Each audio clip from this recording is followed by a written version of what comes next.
are. I am so excited. We have a lot of people join, and we have repeat people like Karina is back again, which is awesome. So fantastic. More people are going to join, so I'm not going to. Let's give everybody like 5 minutes, Sure. maybe 3 minutes. So it's like Okay. That 12:05 sounds good. before we jump in. Hmm. I'm really excited about this topic. There's no better time to talk about dental assistants than during the Dental Assistant Recognition Week, which is this Right. week.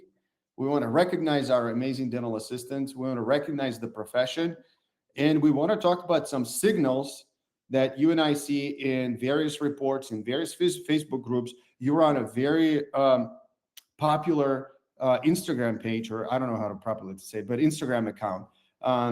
And you probably hear DMs and all that stuff. So I think you're such a good, like, kind of like a poll on where the industry is and where this specific career of a dental assistant is at the moment. So, and I think it's at the moment where there's going to be a lot of buzz. People will be talking about it. We had a webinar yesterday about the career growth of dental assistants.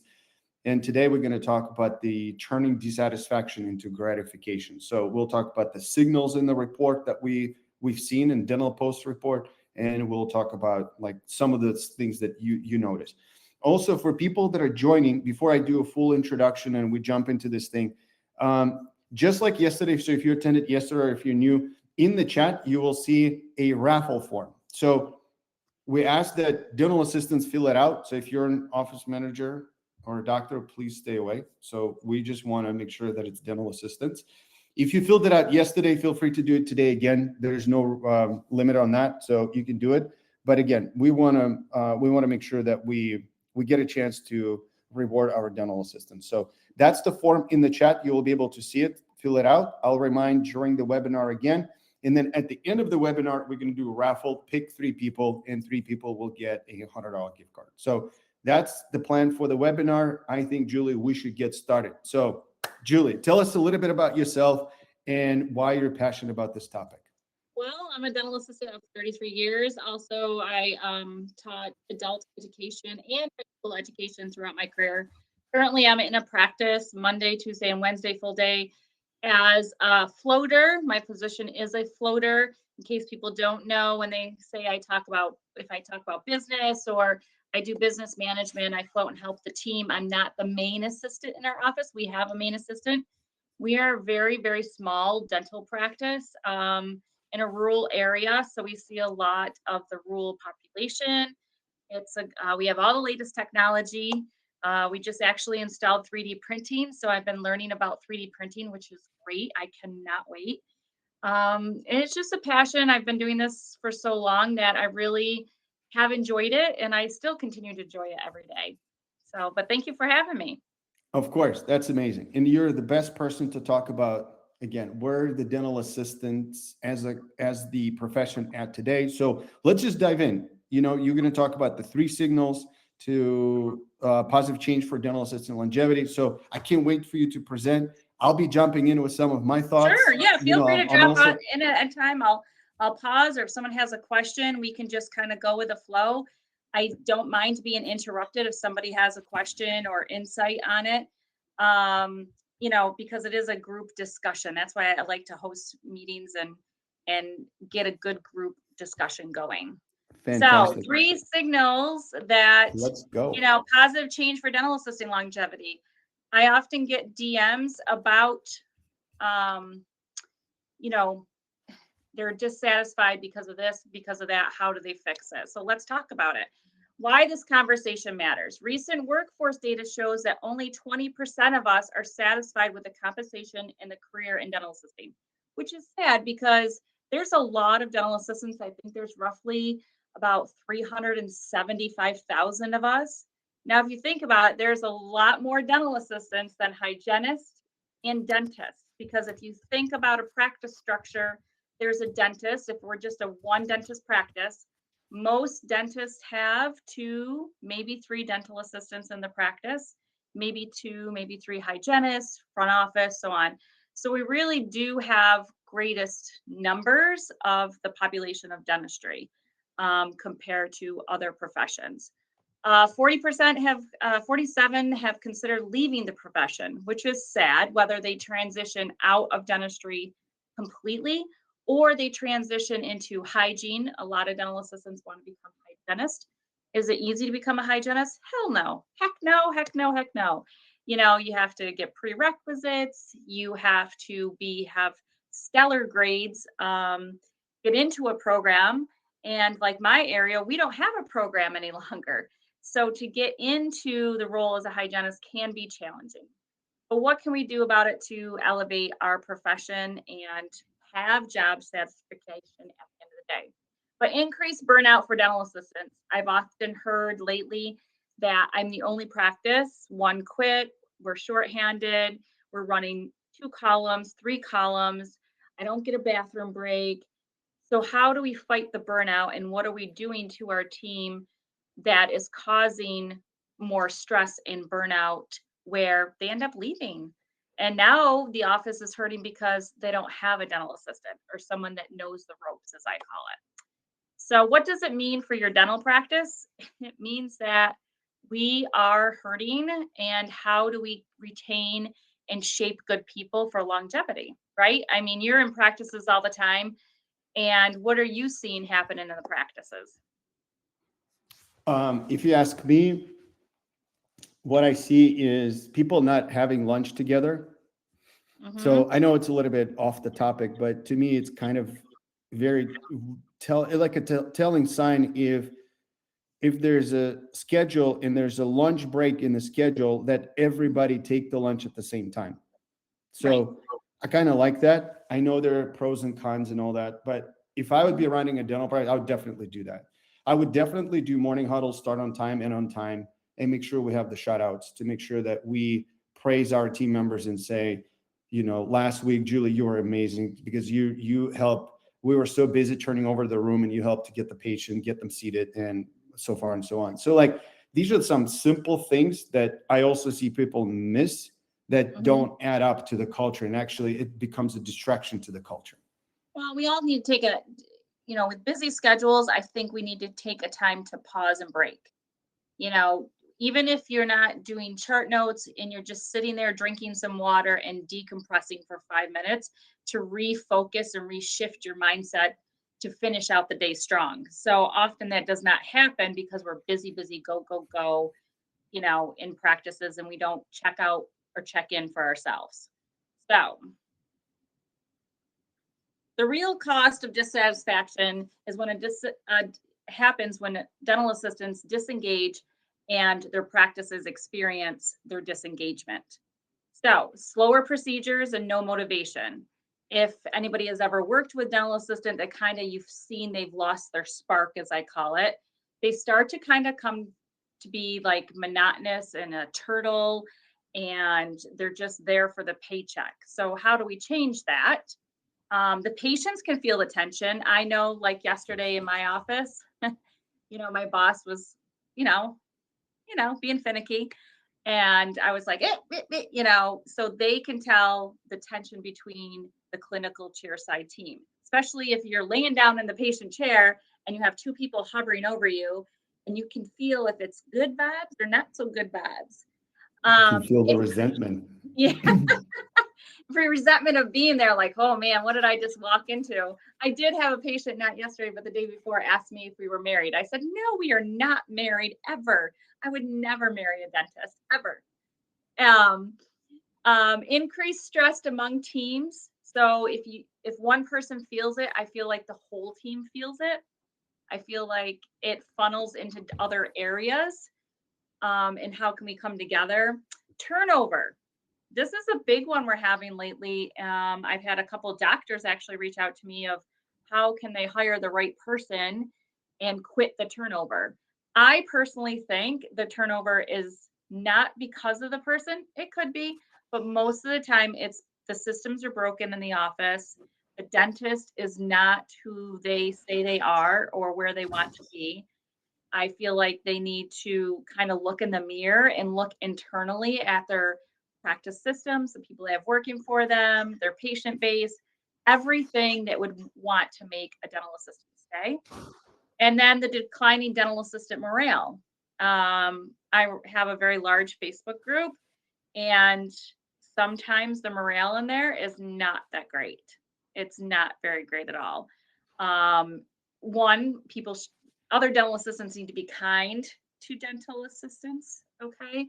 I don't like pitting other dental assistants down. That's not why we're in a forum to vent. We're to help be uplifting. So oftentimes your morale kind of goes down.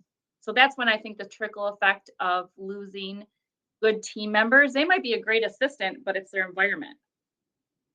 So how do we change that? I don't know what the answer is right now, but we'll find out. Dissatisfaction shows up as signals. So early warning signals could include frustration chairside and system breakdown. My biggest thing I've seen going into practices or training a new assistant is they leave chairside 500 times to get things. Okay. Which means they're not set up for proper protocols or learning when you onboard them, or if the doctor, because doctors like to change their mind, like they like to change their underwear, how they like things done. So one day they'll do it one way, and the next day they'll do it the next, but they're not communicating with that assistant. So they have to get up and leave chair side, leave chair side, leave chair side. Communication, they might bring a patient up front, drop them off, and walk back. Never say boo to the front desk, never say what went on. So then, the front office often has to go back and get drag information out of the assistant, like, oh, what we do, so on and so forth. Increased mistakes chairside. Like I said, not being prepared. My biggest thing is you need to be prepared chairside. You need to communicate with your doctor. You need to go over your procedures from top to bottom. You need to be on the same playing field, as I call it. Lack of engagements with the patient and the team. Okay, nobody wants a Debbie Downer. We'll talk about this, but when nobody wants a Debbie Downer talking to them chairside or being in the office, patients don't like to be there in the first place. Let's not give them more reasons not to be there, right? I mean, I don't know how many people like going to the dentist, but they'll say, oh, I hate the dentist. And I'll be like, yeah, well, thankfully I'm not the dentist today. I'm the dental assistant. And, try to make fun of the conversation you're having and enlightenment. So, quiet disengagement, where the assistant calls out or doesn't show. Now, where's it left you? Scrambling, right? Scrambling, like there's been times in our office, and Heather Lee's our main assistant. She's awesome, but she has kids and things happen when she has to be out. And if I couldn't be there or if someone else is out, we've had to pull our hygienist. We've canceled her whole schedule. I'm like, oh, you're the assistant today, because the doctor side is more important than a hygiene side right now. So it's how do you pull together as a team when somebody no shows or no calls. But I feel like sometimes people are, not in my practice, but in other practices, I hear dentists complain, oh, they didn't come in, they didn't show up for an interview. Why? Why are we not taking the profession or our things seriously? So, number one is compensation. We always talk about it. Now, should we be, and I'm going to say it right out flat in front, should we be compensated what hygienists should be compensated? No, not unless you have the education to back it, the skills to back it, the productivity to back it. I've never thought I should be paid what a hygiene wage is. It's a totally different role.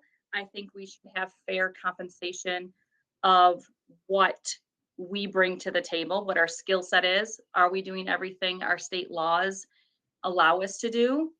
Are we willing to learn more? Some don't want to learn more. That's okay. That's okay. But we can't complain about money if we're not willing to go a little bit further.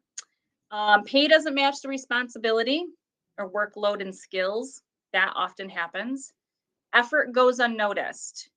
There's a lot of times that I have seen or been into practices where there's always that one busting their butt, and then the other one's sitting, scrolling on their phone or something.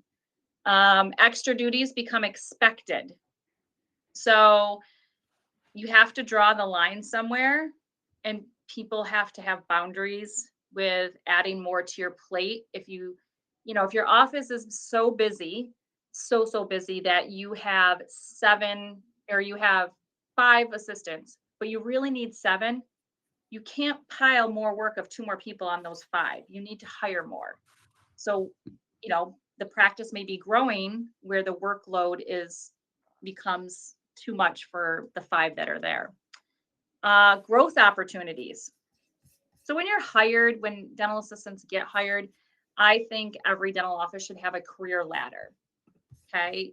This is where you are. This is where we want to see you. I don't think you should just be thrown chair side and talk about, oh, well, this is your role. This is what you're going to do. And then you're going to do it for the next 20 years of your career. Well, who wants to do that? Right. Nobody wants to stay stagnant in their career. So some career ladders and growth opportunities where you don't have to seek them out. They're in black and white, you know what's expected, you have little milestone goals that you meet, and no clarity of the role or expectations. That is a big downfall I see of a lot of practices because some offices right now are, yeah, go ahead. You should have seen our presentation yesterday. Dr. Brian Stimler and I were presenting an idea to people, and a lot of people are from yesterday are attending today, is Uh-huh. like a full breakdown with tiers, like from sterilization tech to master dental assistant, 6 different tiers on clinical communication, leadership skills with a different pay expectation. So like, I want to get your take on that like later, and we can do a separate webinar, but just to point what everything on this slide like would have been so cool to pair it together with that checklist that we showed yesterday, because it's literally going through like, what are the expectations? What do doctors expect? Where you need to increase your skills? Are you really at the level of, are you just a sterilization tech, or are you entry level DA, or you're solid DA? You're like now senior DA, specialty DA, and that kind of Yeah, stuff. and it depends on, like myself, I would not be just a sterilization. Well, I love sterilization, but that's not where I would want to start, is at sterilization. So it depends on where they are in their career currently. That's what we have. Like, what is their current skill set? Education, background. Have they worked? If you get hired at now, if I got hired at a periodontist office, which I know there's a periodontist office on here, at least there better be, Miss Beverly. If I got hired a periodontist, I have never worked in a periodontist office. You know where I want to start in a periodontist office? I'm going to want to start in sterilization. You know why? Because I'm going to want to get familiar with all the instruments that they use. Okay. So a lot of times I think people are hired in the wrong positions because they don't know how to onboard them correctly for their skill set. Mm-hmm. So workflow friction. This can be what I call chaos, because sometimes it just is chaos because you're just running. And while you feel busy, sometimes it's really not that busy. You're making more work for yourself because there are no systems in place. Our office has very clear systems in place.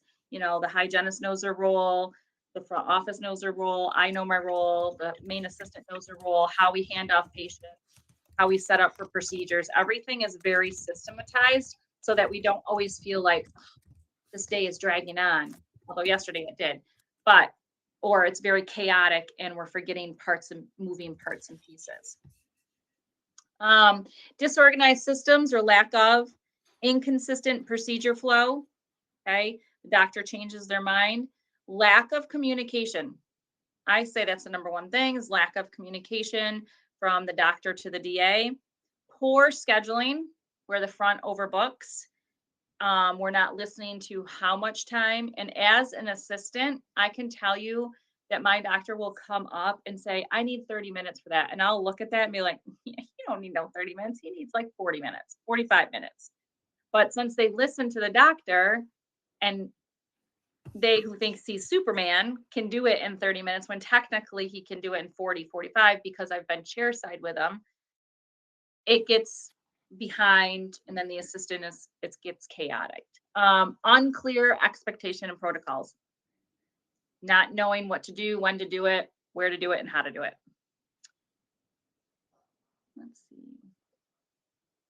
And the last is a lack of career growth.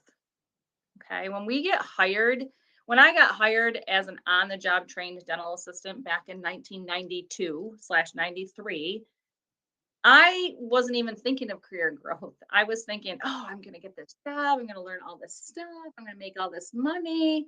But there was no like pathway to do it. There was no, here it is, chair side. Here's what you need to do to learn. I thankfully had a very good teacher. She was a dentist in the Philippines, couldn't be a dentist here.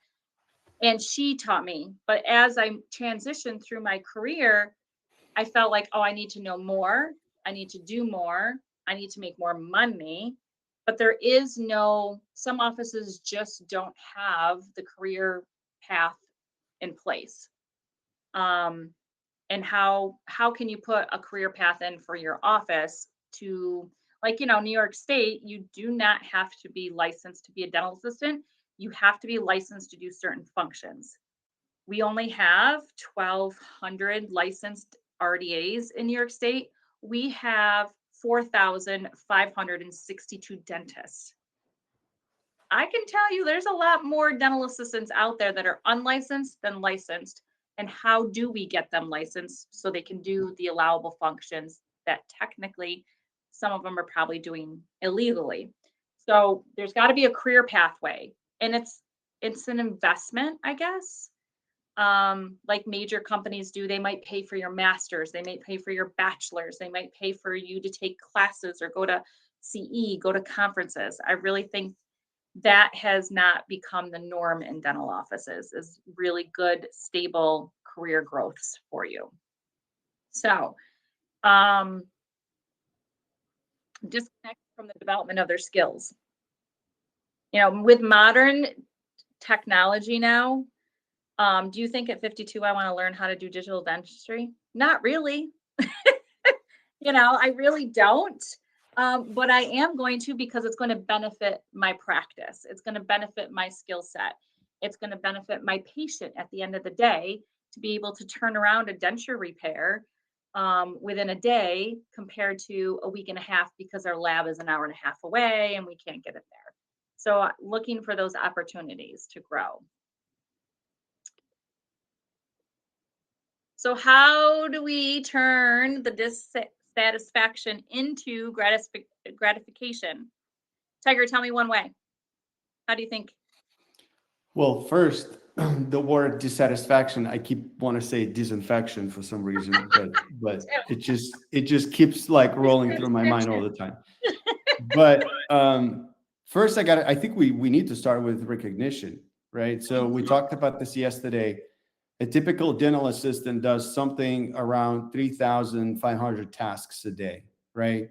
From pulling a tray, putting a profit page, profit angle, whatever that could be, an instrument on a tray and things like that. So that's a lot of stuff that dental assistant does day in and day out.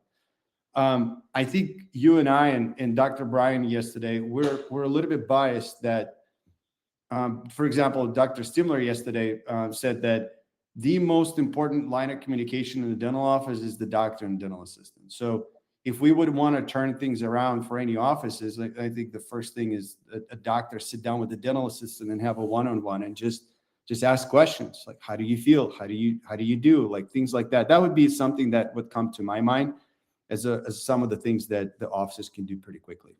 Mm-hmm. I do think the communication, and I think it has to be a full circle of patient care, because without the front, without the hygienist, without the dental assistant, without the dentist, there's no flow. That patient can't circulate through your office. They can't get scheduled if the front's not answering the phone. They can't get their hygiene and their first initial appointment if we don't have a hygienist. And then they can't get what's fixed, what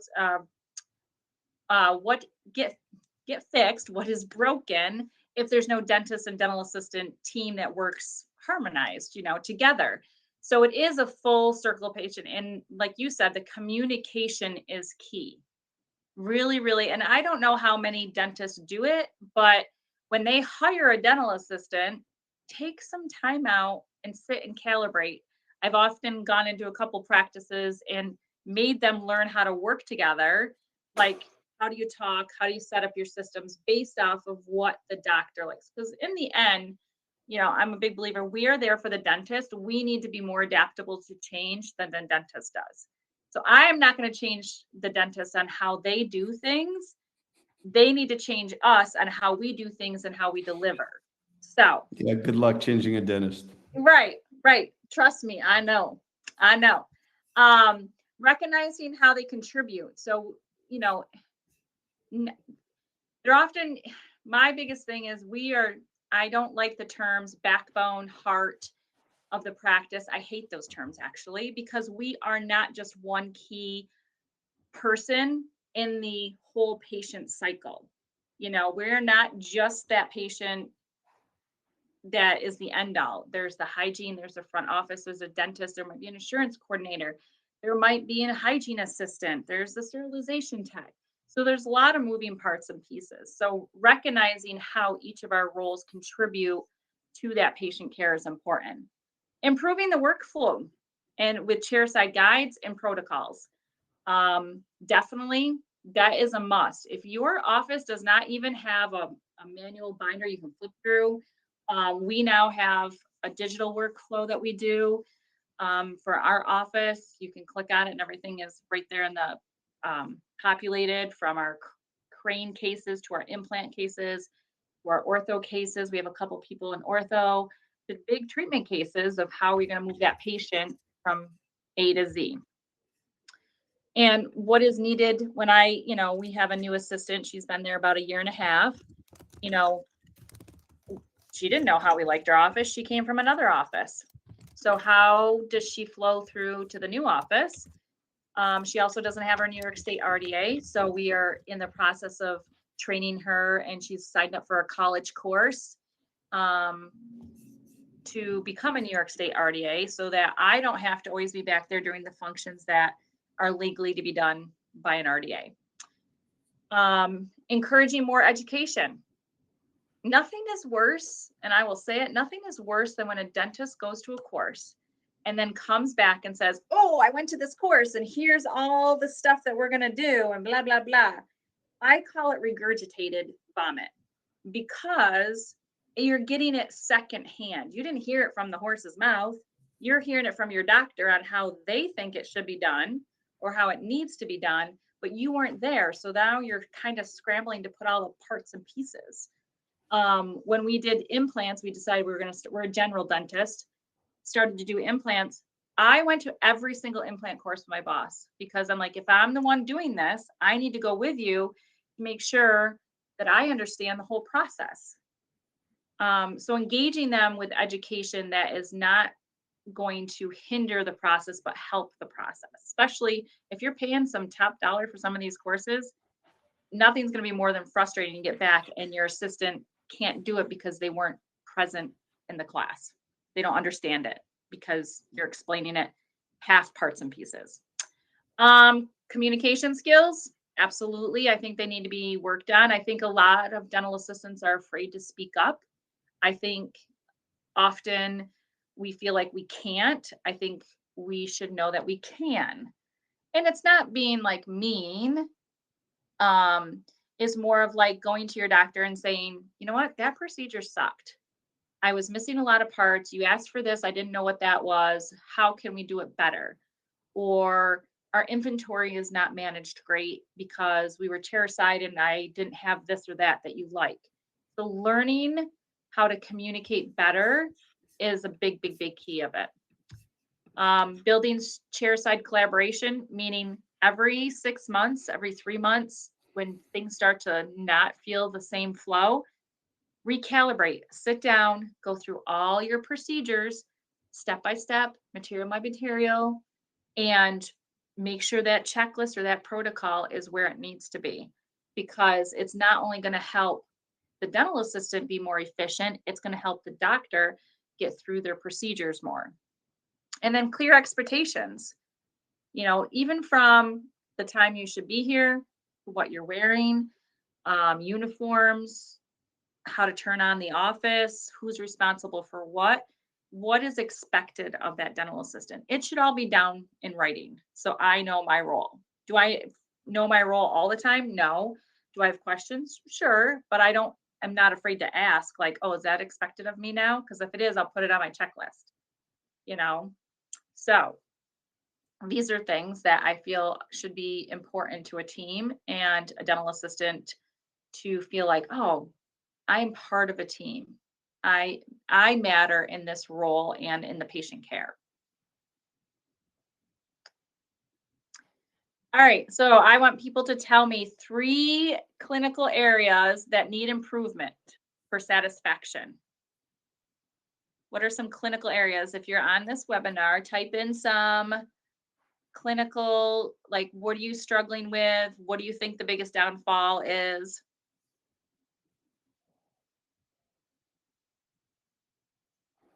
That implant course you talked about is so crucial. Like I just, while people are answering, And it's not cheap. I mean, it was Resnick was one of those. But it was not cheap. It was probably like 2 to 3 grand every time I went. And there were 6 courses that I had. And the funny thing is that room was packed. Every course for the 2 days was packed with dentists. I met maybe over the course of the 3 dental assistants that came. mhm, mhm. And I'm like, what? Like, where are all the, like, you're going to come home and you're going to want to use a MegaGen system or a BioHorizon system or a Straumann. And we don't know, like, how to go from A to B to Z. Like, Yeah. we need to know that. I think you know who got it the best though? Like who really figured that out is ortho. Somewhat, somewhat. I think every specialty has a good system. They just need to develop it to make it work for them. You know what I mean? Like every specialty, whether you're in endo, which I hate endo, and I'm going to an endo course in September, because I want to learn more and how to be more efficient and know what reamers and headstroms and files and whatever he's using. But I think it's the systems. It all comes down to systems. You can be in any specialty, but if your systems are not where they need to be, communication to front and back. I like what Beverly said, the communication of the front and back. I think that's a big issue. So I'll talk about my patient handoff. My boss is not allowed to walk out patients. I walk them out because then I know exactly what we did. And I tell the front, I bring them up, I say their name. I tell them what we did today. I say that I gave post-op instructions. I tell the front their next visit. And then I turn to the patient and say, do you have any questions for me? For me, not for the front, for me, as your assistant. So when I walk them out, I walk up and say, Sally Sue, she had exactly what was listed on that schedule. If anything's changed, I've already changed it because we have computers in our operatories. Her next visit is going to be a week, 2 weeks, a month, and we're going to do X, Y, and Z. And I gave them our post-op instructions. I say, do you have any questions for me to Sally Sue?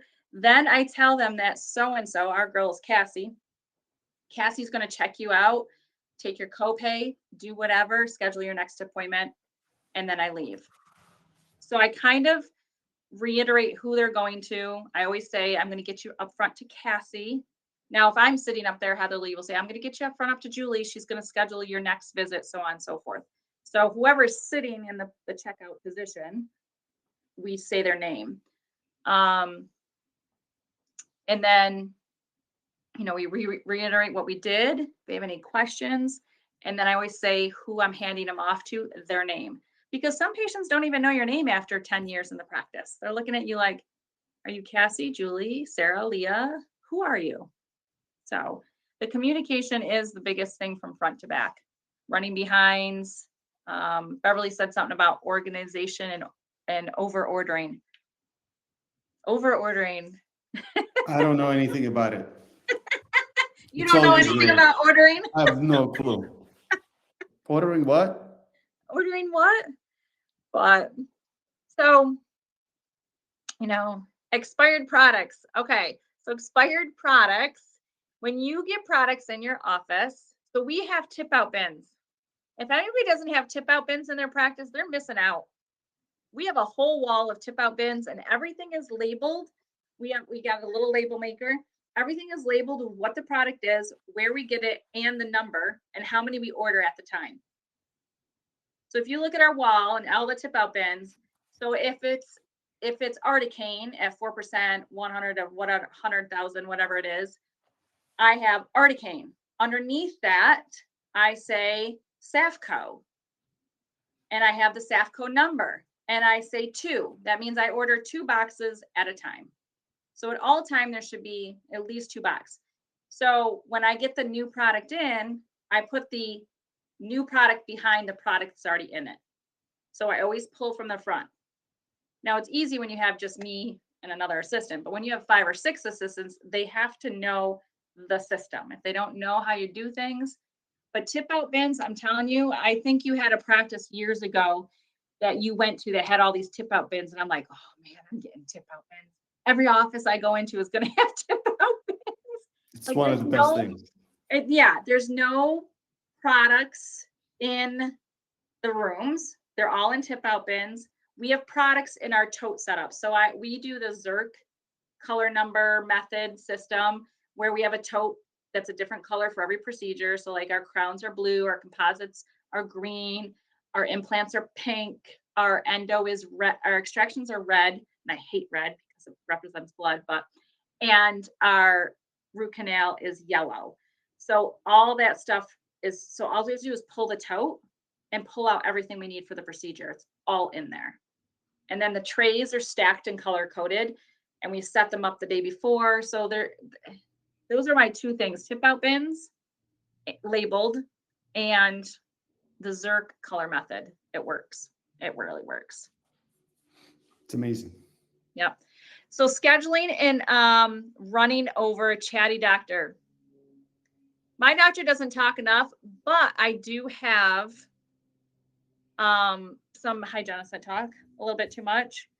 So I use cues like, oh, just like, your next patient's here, or do you need me to bring them up front and I can get your room when you're ready? So I kind of like interrupt, but in a nice way, interrupt. Because if not, they'll just continue to talk. And how we move our doctor along is the doctor, we don't have headsets or anything because like I said, our office is really small, is I am like the air traffic controller. So I listen for when my hygienists are polishing and I'll go get the doc. Okay, so-and-so needs an exam.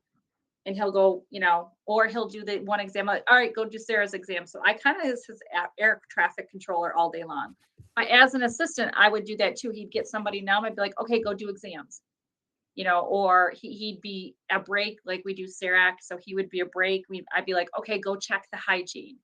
All right, go to this room. He likes to be told what to do all day long. So he doesn't have to think of where he needs to be and when. So we just kind of move him through like a little pawn and chest around the office. So yeah, the chatty doctor I could see because patients love it. They love to chit chat. But maybe find some cues to be like, oh, I gotta go. Or someone come in the room and like, hey doc, you're needed in this room. Patients understand that. I've never had a patient say, well, that was rude. No, never had that. Yeah. Fantastic. Just a reminder for everybody to enter the raffle as we're getting close to the time to run the raffle. All right, Julie. All right, let's see here. What one small clinical change could you improve this tomorrow? If you had to change one thing, how will you do it and what could you improve? Oh, it's a question for the audience, right? Yes. Mm-hmm. Okay. Yeah, if you could change one thing in your practice tomorrow and figure out how to do it, and you could go tomorrow in there and be like, okay, this is what we're doing. Now I do have to tell you, my office does not do morning huddles. Why? Because I think they're BS. I don't like them. We are all adults in our office. They show up when they show up. They do their schedule. Things get done. I am not a big morning huddle person. My boss doesn't like them either, but we review the schedule like the day before. I would like him to take more time. So this would be my one thing. that him and I sit down with the other assistant at the end of the day, and because she's still fairly new, and go through, like, I can tell you every patient on the schedule and what we need to do, but she doesn't know because she hasn't been there that long. So I would like him and her and I to sit down at the end of the day and just say, okay, tomorrow, bing, bang, boom, bang, boom, and go through every patient real quick just to make sure. Um, because I think it would help better with her understanding the schedule. So one says, assistant giving clear instructions on what's expected of them. Yes. Great start. So, what'd you say? I said it's a great start. That would be phenomenal. Yes. Clear instructions on what is expected of them. So so doctor, if you email me, I will send you my little digital manual of that you can put together for your practice. And it's 38 pages. It can be filled in digitally and you can print it, of all your expectations, how you like procedures. They can build it so they know exactly what is expected of them and when to be and how to set up. I'd love to do that for you. I would definitely improve access And to we'll the include doctor. that. We'll include that in the at the end of the webinar. We'll just Okay. include your email so that Yeah. if anybody else wants to get that, we can include that as well. I would definitely improve access to the doctor so that we can move patients faster through the processes. Yes. Yeah, and I think Beverly's perio, so it's I think perio's a little bit more, people need more explanations because they're bigger, more intense procedures that they're doing. And so sometimes it's the best coming from the doctor, not the assistant, but moving them through the process a little bit faster for time. Absolutely. And I'm not a fan of route slips. We do not use route slips either. We have computers in our office. I tell my team, post to walk out what you did. If you don't get post to walk out and it doesn't get walked out, it doesn't get walked out. I'll audit it later and you don't get the credit for it because I put it underneath the Interesting. doctor. Yeah. So we have EagleSoft. So you can go in the patient chart, right click, post to walk out. So we do not have route sheets. I nixed the route sheets about 10 years ago when I came to this practice because it was just, we need to be responsible for what we do at our office. And if the clinician is posting to walk out exactly what they did, then there's no issues. It's, being accountable for what you do in your operatory. So, and if it doesn't get posted to walk out, they'll come back and say, oh my God, I forgot to walk out my bite wings. I'm like, okay, well, I'll put them underneath the doctor. You don't get credit for them. So, but it doesn't happen that often. They're pretty good. They're pretty good at posting to walk out. So interesting. Two controversial things I heard from you so far is no morning huddles and Nope. no route slips. Yeah. As an We might assistant wanna- that did morning huddles for a long time, no. I We'll come think, back to that. We'll yeah. do a separate, maybe we'll invite somebody who's a huge fan of that, and then we'll do a little debate on that. So Yeah. it's going to be interesting. I huddle up and I go to my hygiene team and we do our little, like, I know the hygienists talk in the morning, especially if they have like patients that are coming together. I go back and chit chat with, doctor's main assistant and tell her X, Y, and Z, or she'll tell me, because she's still new. So I'm trying to like not make her run for the hills because it's crazy, So do you have any questions? Do you have any concerns? Do you need any help? I'm very nurturing. She actually calls me mom because she's old enough to be my daughter. She's actually a past student of mine that I taught when she was like fairly in her early 20s. She's not even in her 30s yet. So she'll say mom. And I had a patient the other day say, your daughter works here? I'm like, no, I don't have a daughter. She just calls me mom. Interesting. That's so cool. All right. What else we have before we go to our raffle? All right, let's see what else I have. So dental assistants that listen to these signals can improve career satisfaction, increase money per hour. Okay. And when I say about increase, I'm talking like $1, $2, a little bit more, not $20, $30 an hour more. We have to have realistic, as one that does overhead, you have to have realistic. Okay. Reduce quitting and job hopping. Offices would love to reduce people quitting and job hopping because the next dentist up the road is going to give them $1 or $2 more. Okay. And strengthen their skills and education. That is my big thing, is strengthen their skills and their education. So they have a good, solid foundation and they like working there. They want to stay. I have not job top. I've not worked more than 5 offices. I've had longevity in all the offices because I put things into place that worked for myself first and then helped the doctor. So, and I think that's the last one. Yep, here's my contact information. So, Fantastic. All right. So let's see if we have any questions as we're pulling up the raffle. So guys, please feel free to go to the chat, drop if any questions for Julie. And then Michael and our team, let's go ahead and get the raffle going so we can see who the 3 winners are of today's raffle.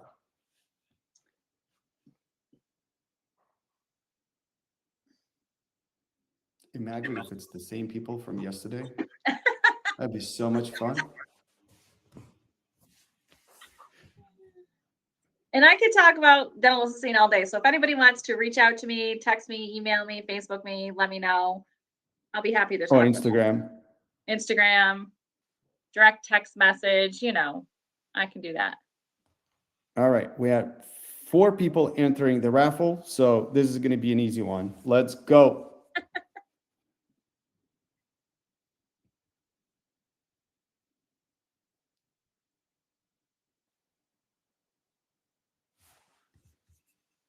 All right.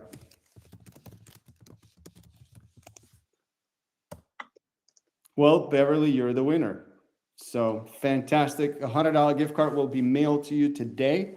Let's see. We got 2 more people to go.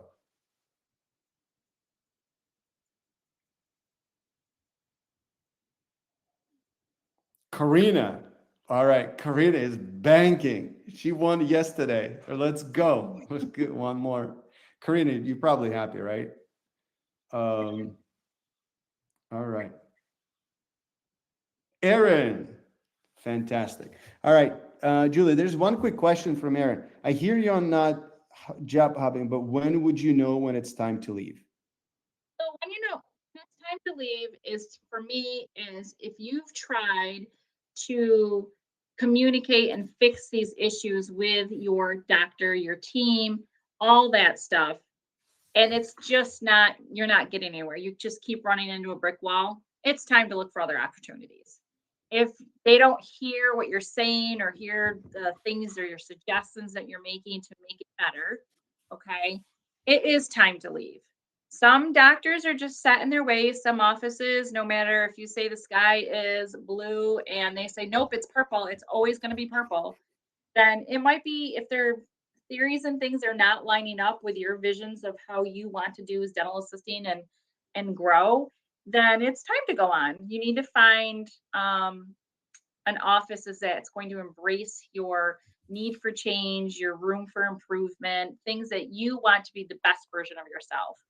And some offices just don't do that. So it's time to go, time to move on. It's sad, you know, but, and when, I do tell just assistants that reach out to me and say, how do I let my boss know, what time frame? I say, well, at least give 2 weeks. But when you tell them you're leaving, 1, always do it in writing. 2, let them know why you're leaving.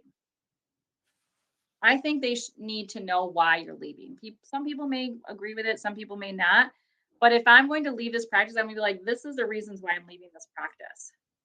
Here I am. If you are a stellar employee, excuse me, I've always showed up on time. I do everybody, I never complain, blah, blah, blah. But this is what goes on. And I can't work in that environment anymore. It's not, this is your career. And people do it all, whether it's in dentistry, medical, school, teaching, high school. I left my high school career. I still had 7 months left in my contract and I just couldn't do it anymore. That environment and the leadership was poor. And I said, that's it. I'm out, tapped out. Peace. I'm out of here. I hated to do it, but I had to do what's best for me. So.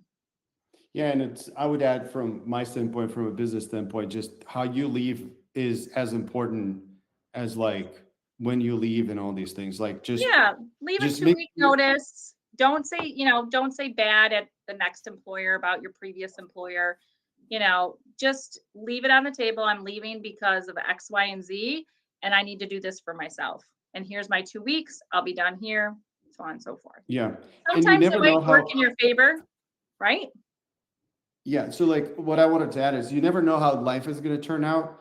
Just Mm-hmm. when you leave, think about that you might need to reapply to that same office in the future. And that's how you're Right. leaving. So how would you leave that leaves a good taste, like maybe even help find another person, train another person, leave the SOPs, leave a binder with all the things that the next person would need to know, how to turn on things, like quirky things about the doctor, the future assistant would need to know. That's Mm-hmm. really hard for doctors to communicate. Like leave all that stuff so that Right. the new person comes in and God forbid you need to come back, or maybe it's a positive thing and here you are, you're back.